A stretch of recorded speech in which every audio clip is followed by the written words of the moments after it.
Hi. Hi, everybody. I see you coming in. Hello. Hi, everyone. Welcome to Warrior Wednesdays. Hi, guys. I see all of you lovely ladies and gentlemen, I hope, coming in. This is awesome. Happy Wednesday to you. We have the most amazing guest, Camille Guaty. She is my homegirl, okay? You guys know her from The Good Doctor. You know her from Prison Break. And she has the most amazing fertility story to share with you guys about donor eggs. And she has a giveaway, okay? So we're going to learn so much about her journey through IVF, using a donor egg, the whole thing, and it's going to be amazing. Hi, Manly Hands. Hi, Phenomenally Autistic. I see you guys. Thank you for joining in. I have a surprise, because you know how I do. We're in this time right now, and we need to have a lot of hope, and there's somebody out there. He sometimes goes by the hope dealer. So I like to surprise y'all, give you a little gift. So let me see if I can find him. Hold on a second here. Let me see. Oh, he better be here. Hold on, y'all. There he is. Let me get him. This is going to be fun. I hope you guys are doing well. Did you get your rest? I know last night was a pretty intense night. So I'm waiting for my friend. I'm going to give you a clue. Do you know this song? I can't really sing, but I'm just going to give it to you. This is why I love you. Ooh, this is why I love you. Y'all know that? Okay, so he's come. But where is he? He's late. If you are in here, sir, I have a thing. And if not, I'm just going to go ahead and bring on the lady of the hour. So I'm going to give him 2 more seconds, y'all. Let me see, because he ain't going to interrupt us once we get our flow going. I'm going to try one more time. Let's say one more time. Sorry about this, y'all. You know what? I don't see him, and I want to get this going. So what I'm going to do is I am going to bring in our guest, Camille Guaty, who's going to talk to us about donor eggs for Warrior Wednesday. So y'all, let's just, oh, wait a minute. Hold on. Just like a man. Hold on. I just saw him. Let me see if he's going to come or not. You do see me. It's major. To be loved, it's not a given. Should be cherished like a ribbon in the sky, taking flight on a ride where it won't come down. But if you see like I see, you will realize it's just a dream that we're awakened and overtaken by the scene. This is for y'all. My life is better with you in it. 1,000 ways that I can spend it. Yes, ladies, we need each other. Yes. My world is better with you in it. Funny, how did we get there? Round in circles, now we're here. I don't want to go nowhere. I admit it. My world My is life. better with you in it. Yes. My life is better with you in it. To all the beautiful queens, it's better with you in it. Don't give up. It's better with you in it. Yeah, it's better with you in it. You send me up into heaven. Y'all get a free concert. On a mission. It's a race to a place set in space where it won't come down. Y'all But got if you see like I see, you will realize it's just a dream. Oh, what a vision from my position. Oh, what a scene. Everybody come on. My life is better with you in it. Yeah. y'all. Yeah.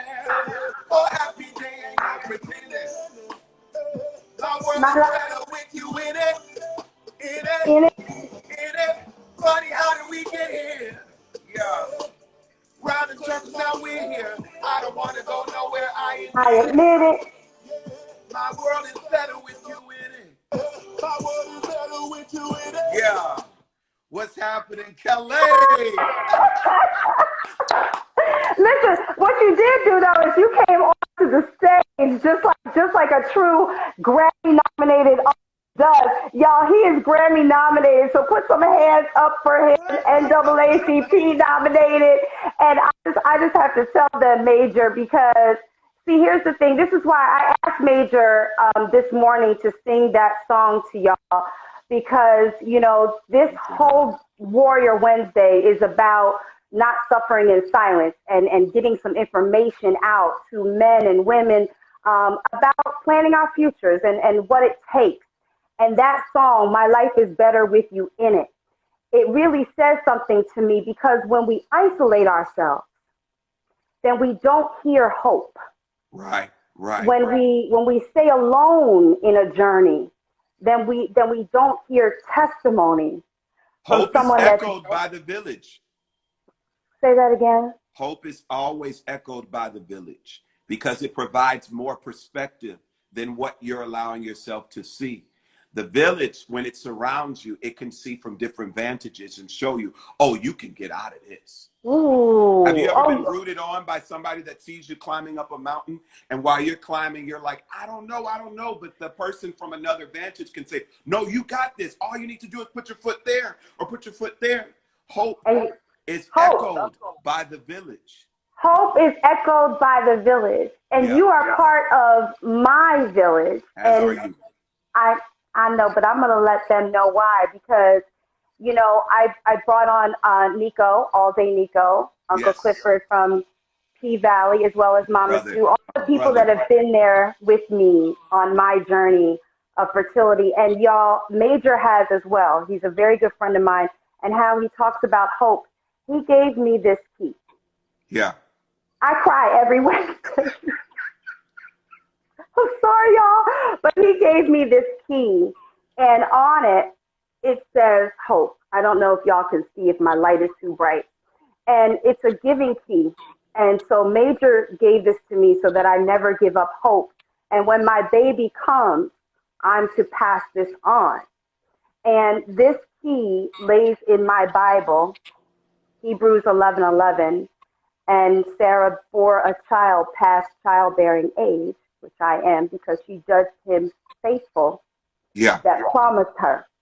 Come on. And so, y'all, village is important. And I asked you to come on here and sing, but what I didn't tell you is I wanted to come on here and publicly thank you. Wow. For being a warrior in my life, for being a friend, for understanding the journey, and for positioning yourself to always deposit hope and positivity in me and in these beautiful people that are joining us right now. So I wanted to say thank you, friend. You're very welcome. And I have to say thank you as well, because you always show up for so many. You could take this journey by yourself, but you're sharing it along the way so that other people know that indeed this world is better with them in it as well. And so it's understood by you. It's not force. It's not trend. You literally are one that wants the whole team to dream. You want the whole team to win in this thing. And so I thank you for being the echo of hope in my life and many of the warriors here on this platform, and many of the thousands that watch you without letting you know that they're looking, because there are many that are watching and taking notes. And because you decided not to quit on your journey to seeing hope completely fulfilled, which it will be, I know.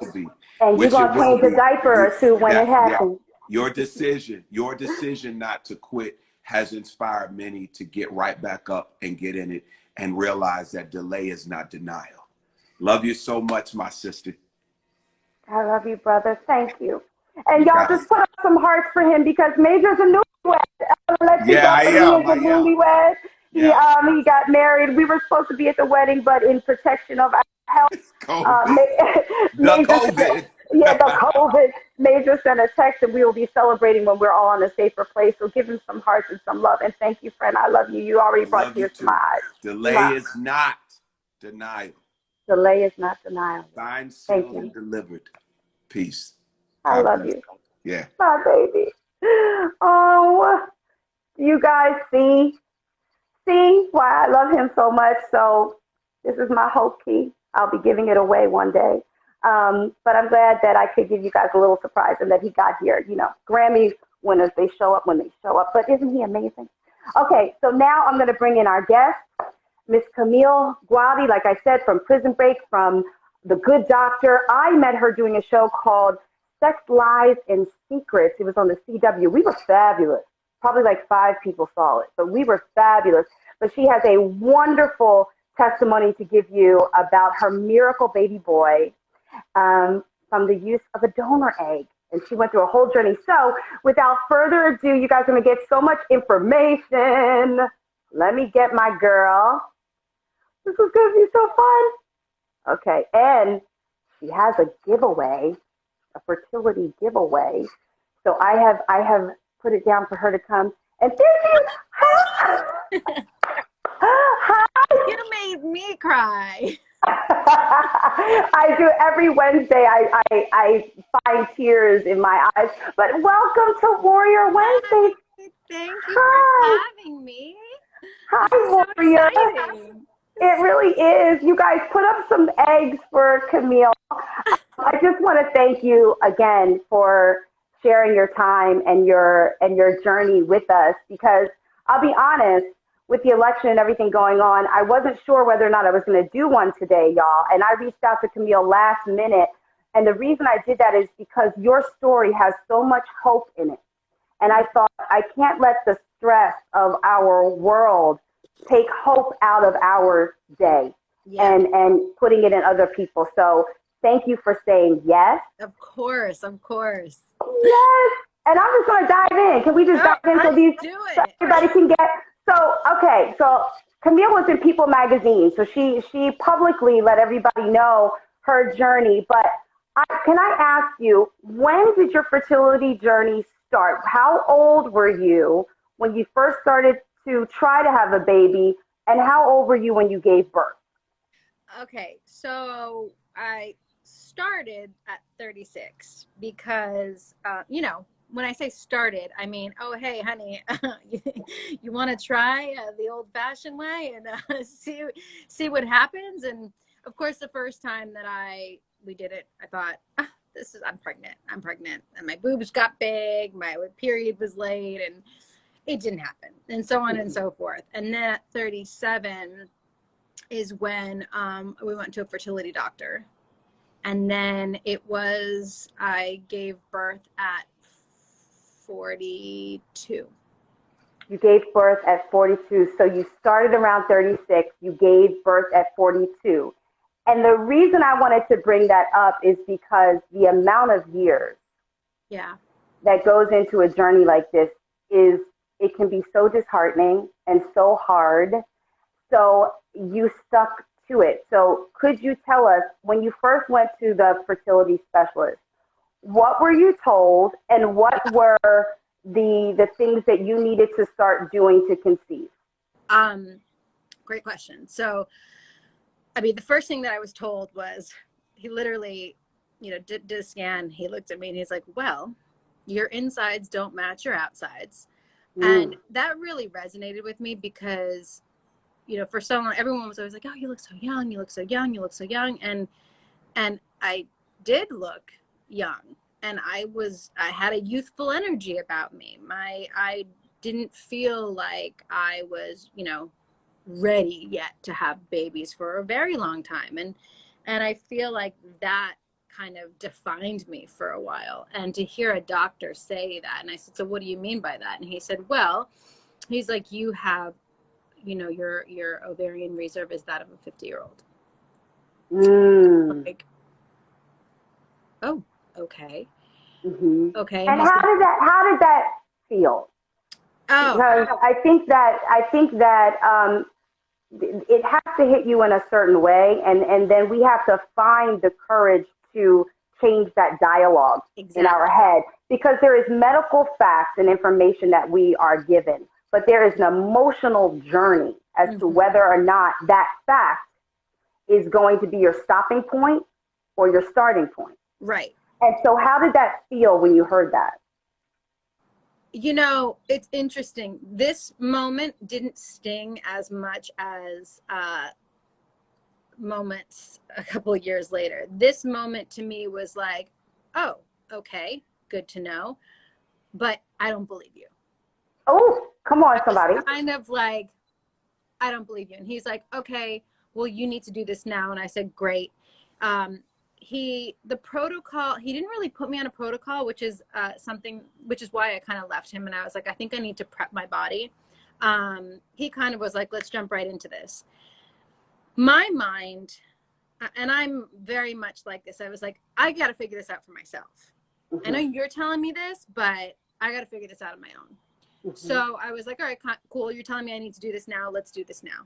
And I went through the first process. We got 5 eggs. I was like, see, I told you, I'm good. So the first process was you freezing your eggs or making embryos. So we did full-blown IVF first time Okay. around. Full-blown IVF means that you get your eggs taken out, and if you have a partner, you... Uh-oh. Did we freeze? We might have frozen for a second. So we're talking about full-blown IVF. I don't know if you guys can hear me. I don't know what happened here. Let's see. Can you guys hear me? Because I can see some comments going up. I want to see if Camille, if she can hear me or not. Oh, okay. Camille, you guys, we lost Camille. Don't worry. She's going to come back. Let me find her. Just a little bit of y'all know it's technology. So what we were talking about, hold your phone, was about IVF and the process that she was going through. So she just might have lost the connection. So I am going to search with her for just a second. There she is. Let me see. Okay, it says it's waiting for Camille so she can come back to us. Put some prayer hands up that technology works in our favor so she can come back to us, because isn't this such interesting information and just wonderful things to hear? So it says that it's waiting for Camille. I really hope that we find her. I'm going to try one more time. You guys, thank you for saying. Don't go anywhere. I just want to make sure that I'm going to do this again. Let's see.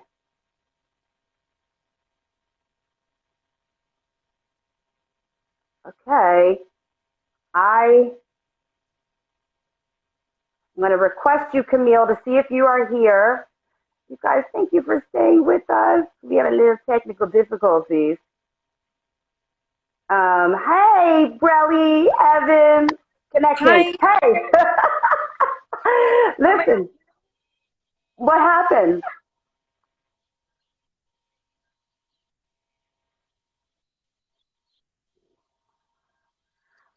Oh, the miracle baby was sleeping. Well, see, the devil tries it. This is what happens when we have a plan and it gets interrupted, but we just got to stick with it because we were back.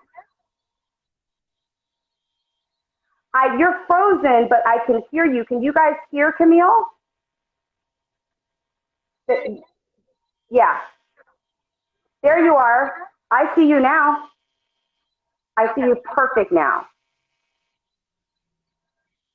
Oh, you don't? Okay. Well, you just froze again. So you know what? Is there a better spot in your house? People are saying that they can't see Camille. So,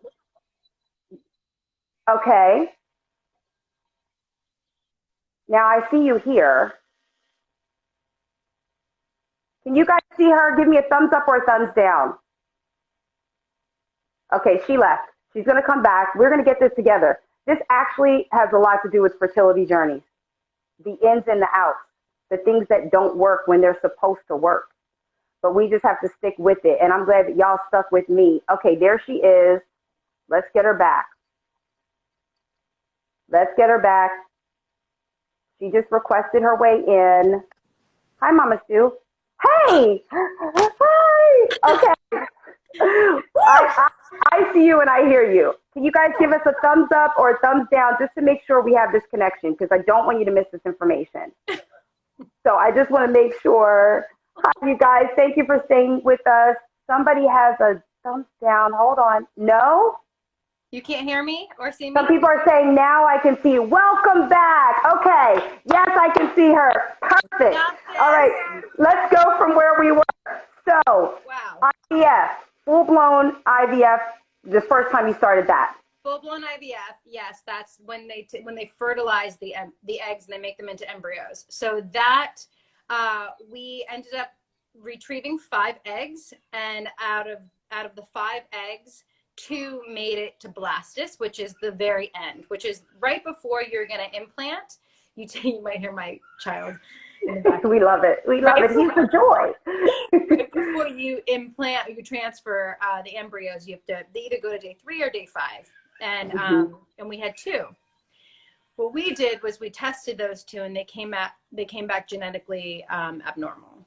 So we didn't use those. But here's for anybody listening that is at this stage in the game. Later on, 5 IVFs later, I had a doctor tell me that they were mosaic embryos, which means that if you test a certain part of that egg or that embryo, it could come back a negative result.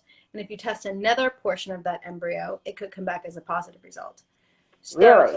Yes. So mosaic embryo could result in a perfectly viable, healthy pregnancy. But I think there's also a chance that it could not. So got you. One of those things that if you want, I probably would have tried, because all the other times I never tested. And a lot of doctors since then have said, if you don't have we want to test a bunch of eggs. You don't just want to test 2. Because when you freeze and unfreeze, and that process can be very delicate. It's very, the embryo is very delicate. So it is. And we actually have an embryologist that's going to be coming on soon with us on Warrior Wednesday. So the embryologist, you you should guys. ask her then about that. Yes, I'm going to ask her. And it's a female, because you know me. I got a female embryologist. But she's the one that actually freezes the egg, freezes the sperm, and actually creates the embryo by inserting the sperm into that egg cell. And she has just an amazing thought process of what she thinks when she's in the lab doing it. But I'll let her tell that story. That's amazing. But it's amazing. So she's going to be on. But what I want to hear more about is, now you said 5 IVF cycles. 5. How was that for you emotionally?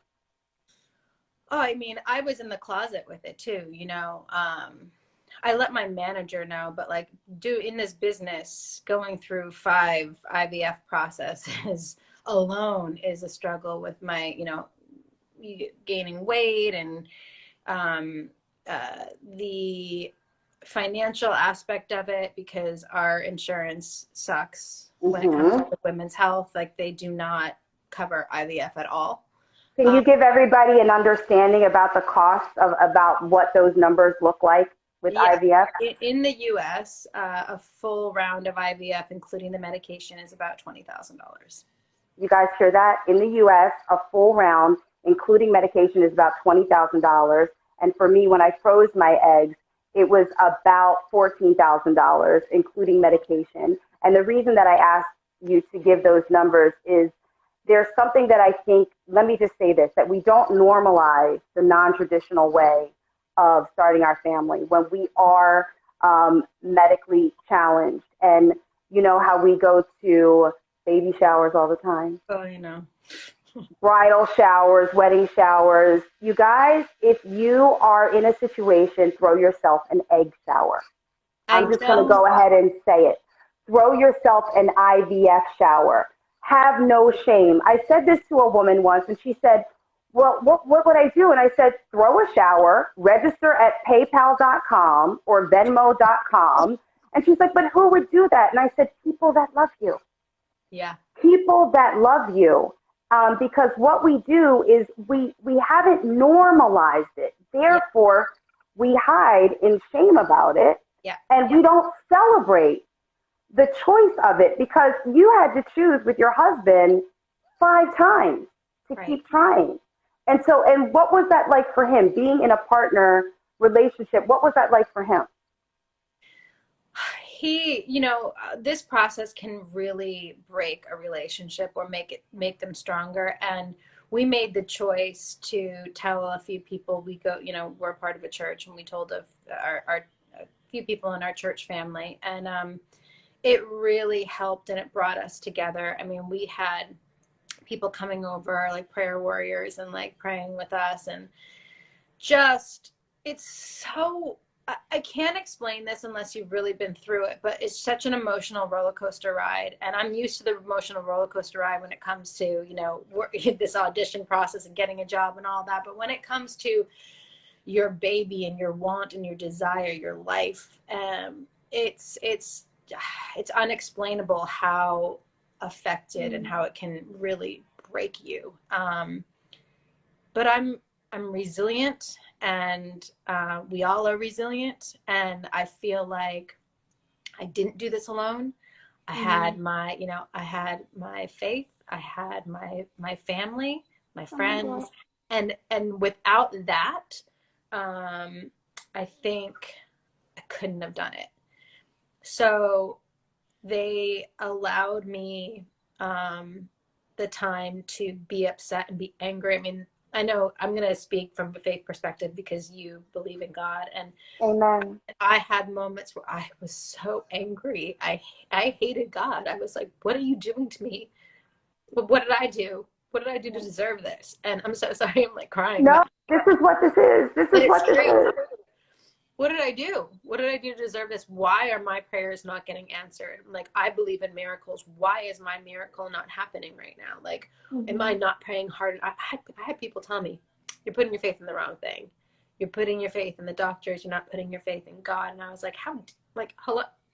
Are you in my bedroom when I'm on my floor on my knees? Right. Every day? It became a thing of like, where it was like, everyone says, just believe, have faith, let go. And it's like, am I controlling the situation? Am I not? Am I controlling the situation by still doing this? And I remember I don't know if it was the 4th or 5th time. I think it was after the 5th time, we decided to do it a 6th time.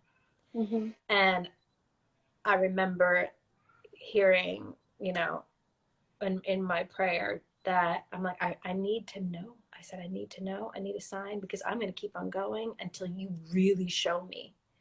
And it was that 6th time, right before we started, that the doctor was looking. He's like, oh, you're starting this today. I'm like, I'm starting tonight. I'm going to take my shots tonight. And he's like, you got no follicles. And I was I was like, what do you mean I have no follicles? What do you mean? They're in there. Check. So you have no follicles.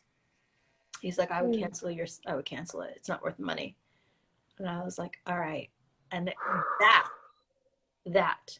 So when the first doctor told me that I had, the insides of a 50-year-old woman, I was like, whatever. But it was crystal clear. I was like, okay, I hear you. I'm done. And my friend, she was like, just try again. And I was like, no, I don't think you understand. Like, this is what I've been praying for. Like, I needed to hear this. I'm done. And it was that brought me to being open to donor conception. I was not ready, but it was definitely like, okay, you're leading me in this direction. Well, let me say this. First of all, thank you for being so transparent, because what we are looking at is a success story. As you cry the tears today, what it made me feel is that even when you have your beautiful baby boy, the experience and the emotion of it stays with you. And I think that is why when we've gone through something, we have a testimony and we're able to share it, because the emotion of it, it's tangible still. But I will say, and I think you would agree, being a woman of faith, that without that whole journey, your experience of gratitude wouldn't be as amazing Right. as it is. So, but tell us more about, okay, so we get to the point where we're told there's no follicles. So for those that don't know, you're getting a lot of love. You guys give her hearts because she's sharing all of this love. People are saying, Camille, I love you. And if you guys have questions, I see a couple coming in, put them in there. They're saying, say hi to Brazil. So, so we can put it in there. But I want to hear more about we have no follicles. What a follicle is, you guys, is it's a fluid-filled sac that actually holds the egg there. So after hearing that, what was the transition? What were the conversations you had in your head with your husband, with your doctors about egg donorship? So the next steps were a lot of grieving, to be honest, because the process, and I'm actually speaking to a woman right now who's at the same place that I was at, that I'm speaking about now. So I told her, I said, look, take a breath. This is where you're at. This moment right here was the hardest moment. It's the realization that the idea of how you thought you were going to build a family is not going to happen. Mm-hmm. And to mourn that loss, right? Mourn the loss of your genetics.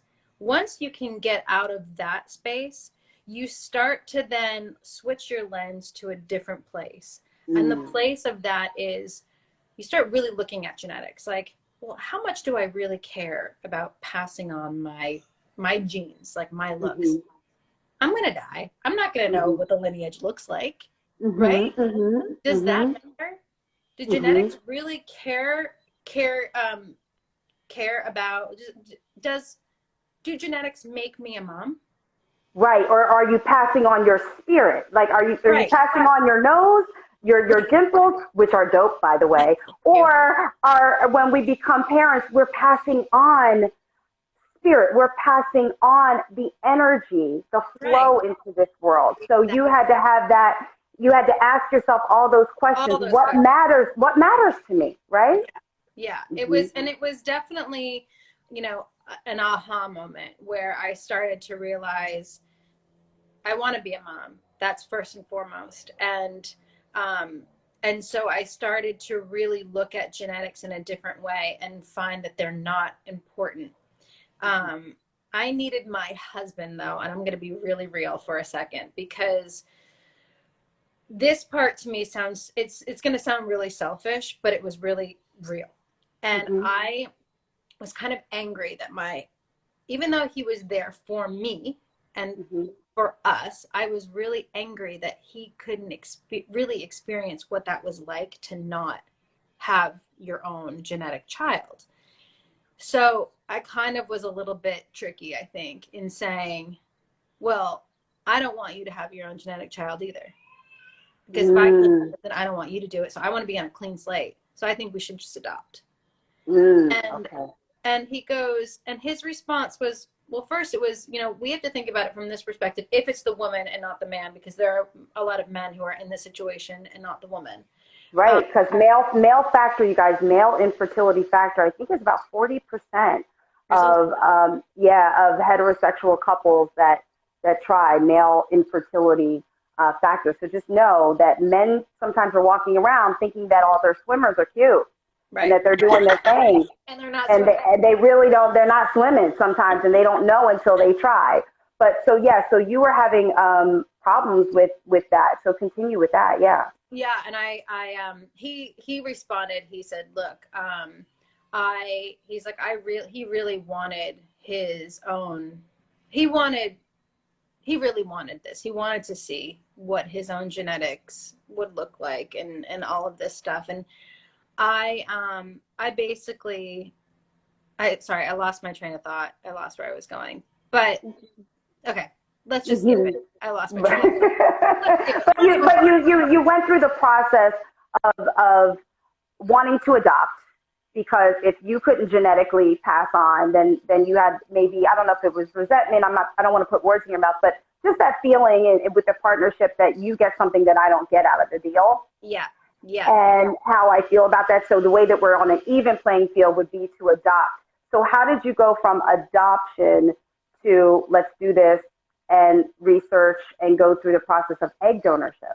Well, I needed him to say yes and be willing, and he did.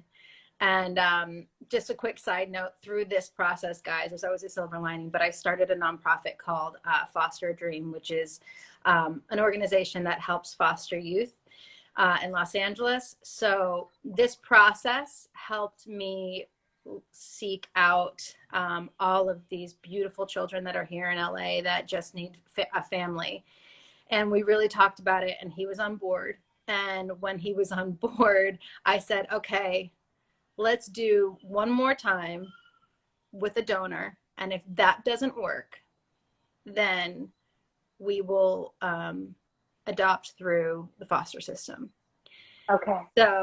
So here we were, and I was happy about that. Like, it really, I mean, to have my husband on board and to identify that, for him to be able to let go of his genetic and say, okay, let's do this.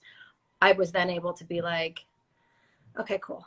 Let's just do this one more time. And I also said to him, I don't want the pressure. I had 20 embryos that were put inside of me and not one took. So I didn't want the pressure of going through a donor, and if it worked or if it didn't work, I was like, I just need something to fall back on. I was like, let's just, if you can agree to this, then I can go in like stress-free. So the process began with donor. And can I just tell you though, once you've decided to do the donor world, conceive with a donor, it relieves, like, there's no time constraint anymore. You know, the ticking time clock doesn't exist. You're using donors who are way younger. Yeah, you're not tracking your population. Right, exactly. You're not going for the IVF. They are. You know, you could sit back, have wine, call the doctor. It's a little bit like there is a level of stress that is definitely taken off you, but it still is a process. Yes. And how did you find, because you went through 2 donors, correct? So how did we find the first, and then tell everybody what happened, and then how did you find your second? So the way that I did it, I would not recommend anybody doing it, which is why I'm not going to name names of the people that I used. But I basically found an agency here, and the agency recommended.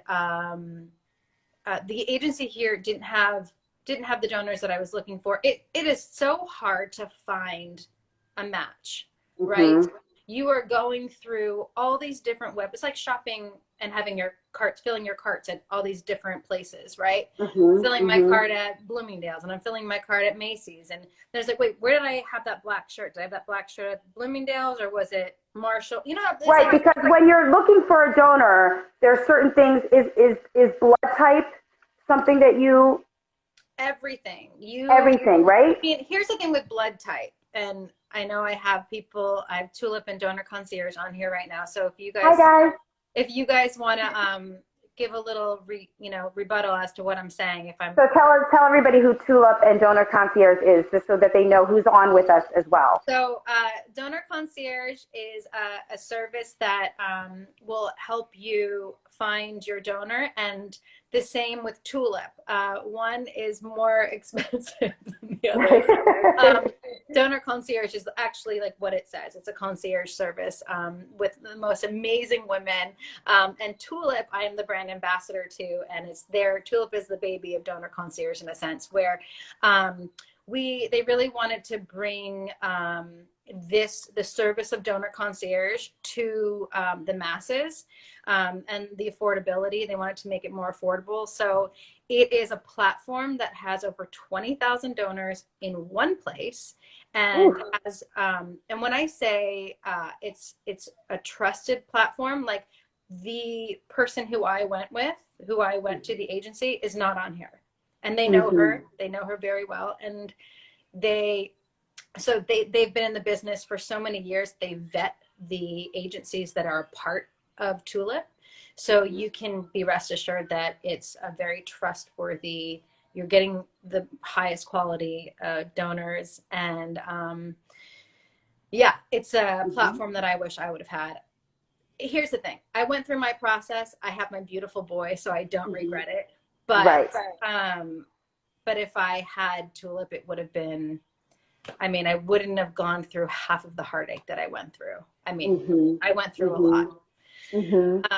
So the things that you are looking for is different for everybody. And I think for blood type, you want to match blood type in the sense, Tulip, can you guys tell me if this is right? You want to match blood type because if there is ever something wrong, you know, like if you ever need your baby to if somebody needed blood transfusion, it could be something that you could give.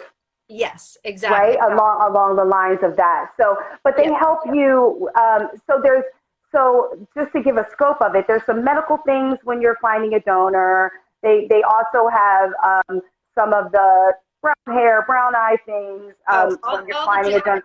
All of the genetics, you know, I've been to the sperm banks online, and yes, I have researched them, and you know, there's everything from where the person went to school and whether they got a PhD or not. There's all of that different stuff. So in the egg donor world, and also because I froze my eggs, they did ask me, did I want to donate them as part of my freezing process. I'm not going to tell you what I did or didn't do, but it is part of the process. So you had one donor situation that was not the greatest and didn't work out. Yes. So can you bring us to the one that did work out for you, at least to let us know how that manifested in your life that gave you your beautiful baby boy?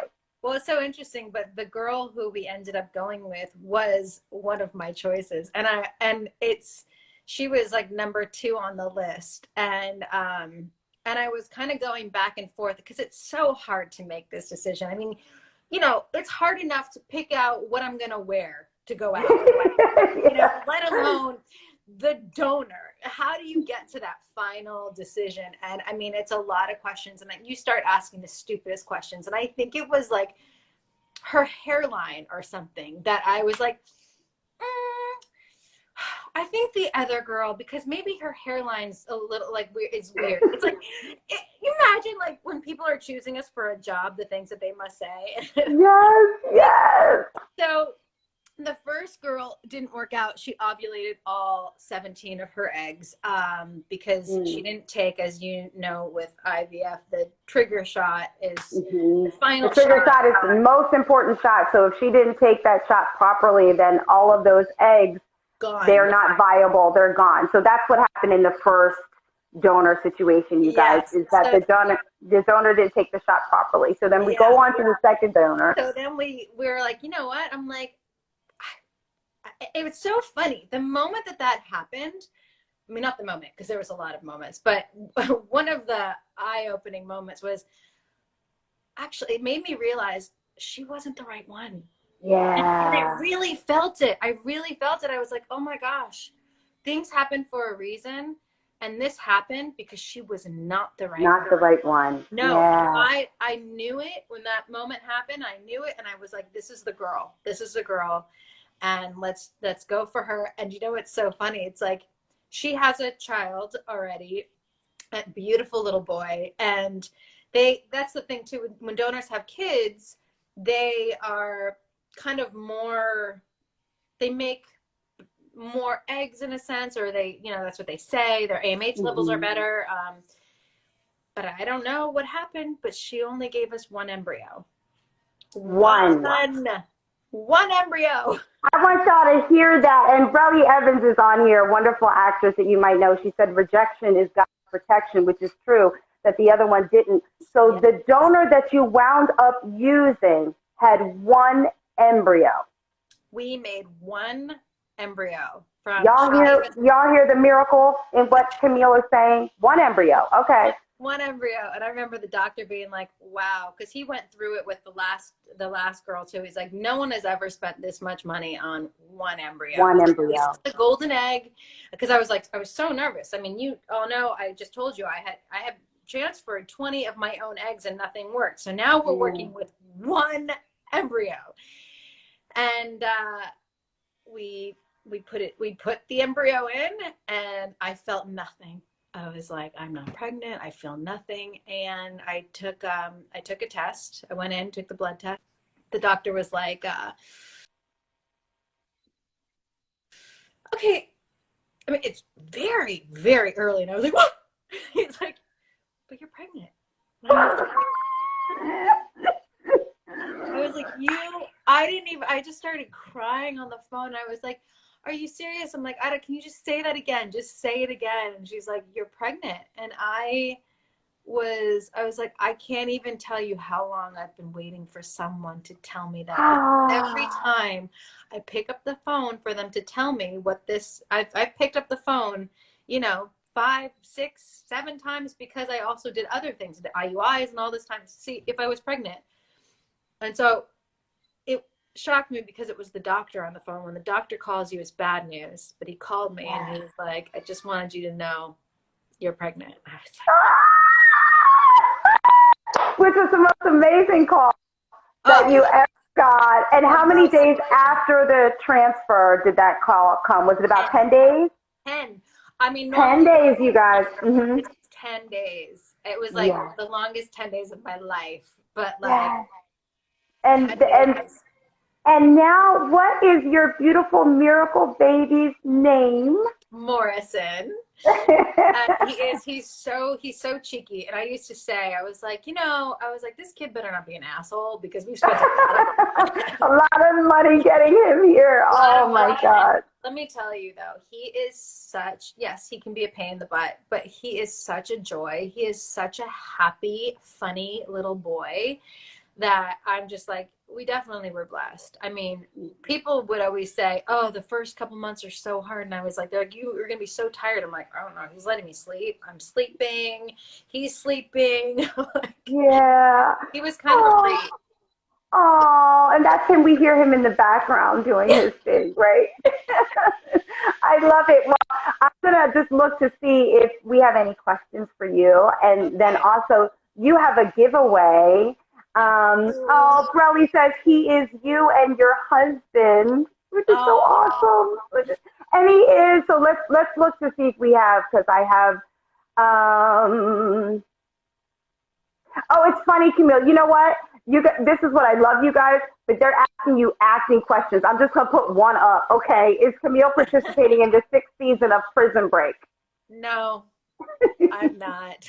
She's not. That's okay, because didn't you play? Tell me, you played a character that was pregnant on The Good Doctor while you were going through this, right? Yeah. So when the girl ovulated all 17 of her eggs, I actually was FaceTiming the doctor. They were putting on a 38-week pregnant belly on my stomach, and I was like, "Hey, doc." My husband was with the doctor. I was in Vancouver, and I was like, "What's going on?" And he was like, "Not good news." And I was like, you got to be kidding me. So when he told me the news, it was, I mean, I'm not going to get emotional now, but it was so devastating, because you put all your faith finally when you're like, okay, now it's out of my hands, it's in the donor's hands. And when the donor messed up, I was just like, now what? Now what's happening? And it's crazy. It's like art imitating life. But I literally had to go in and play this pregnant woman, and then in the end give birth. And I had to hold a real, I think he was 20 days old, this baby, or 14 days old. When I tell you, they were like, hey, Camille, it's time for your close-up. And I was like, I was so cut off emotionally. Like, I just cut myself off. And I was like, oh shoot, I need to prepare, because I'm not gonna get anything up, right? And they're like, no time, get in the gurney, let's do this. And I was like, oh Lord, okay. So I get in the gurney, and then they're like, quiet, baby on set, baby on set.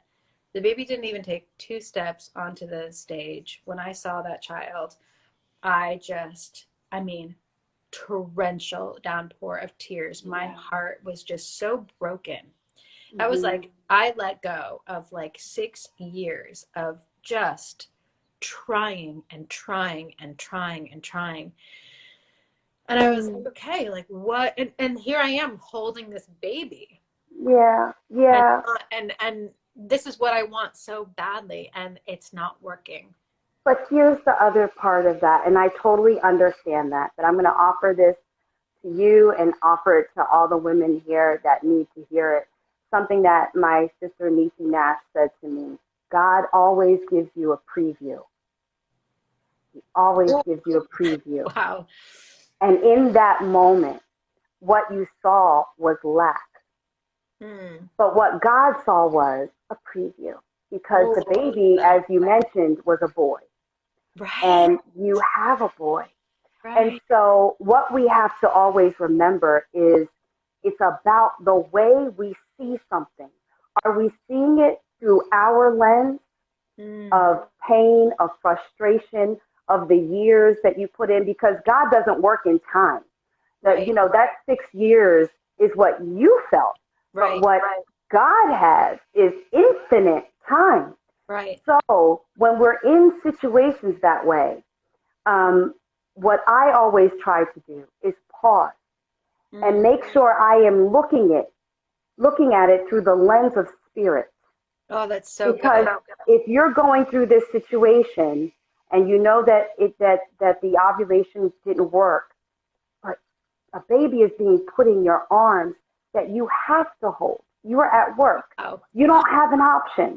Right. You have a responsibility to hold this child. And so even though the tears came, and they should, because we're not God, right? We're human. We're supposed to feel it all. But what God was saying, this is a preview. Wow, I love that so This much. is a preview. You are going to hold another baby boy. Yeah. And he's going to be yours. Ah. And Like, so, where were you when this was happening? I was probably freezing my ass out. I don't know.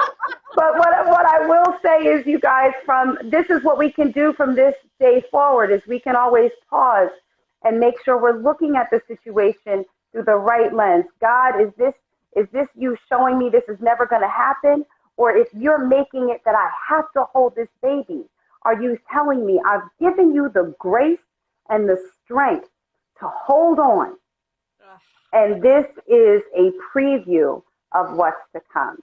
So now that we've done that part, I would like for you to, let me see. I have if I don't know if this is an acting question. Let's see. We have a question, a medical question. Hold on. And then I want you to get to the giveaway that you have.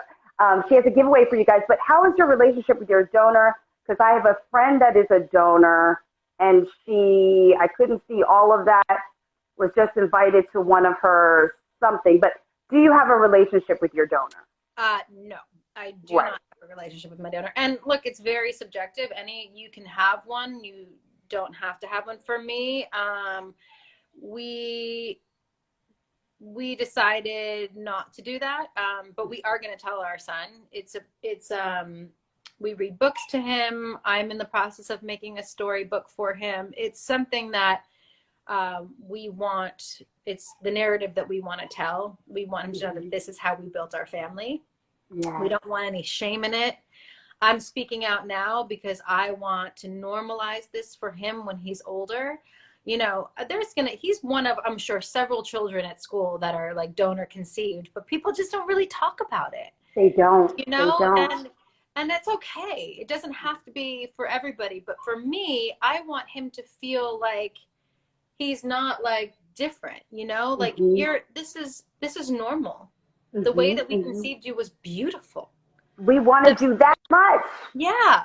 We prayed and prayed for you. And a woman gave us the best gift in life. She gave us something that I couldn't give. And we have you now. So I think, like, speaking about it and, you know, that to me is very important for his future and for our future. And yeah, we don't have the relationship with her, but that doesn't mean that everybody else doesn't. Right. It's totally up to you. Yes, it's totally up to you. So, and that's a beautiful gift that she gave you. For those that don't know, the only human cell that is visible to the naked eye is that of an egg cell. Wow. And yet the only one, men don't have that. That's what we got over then, okay? We are literally life ladies. And what an egg donor is doing is they're giving you one cell, just one cell, but it creates a life. That's how miraculous it is. Mm-hmm. So it's hard to process the genetics of it and all of that. But when you really break it down to what this is, it is a microscopic cell that has changed your life, your husband's life, and your son is going to do magical things in this world. So now you have a giveaway for Warrior Wednesday. So can you tell us what that is?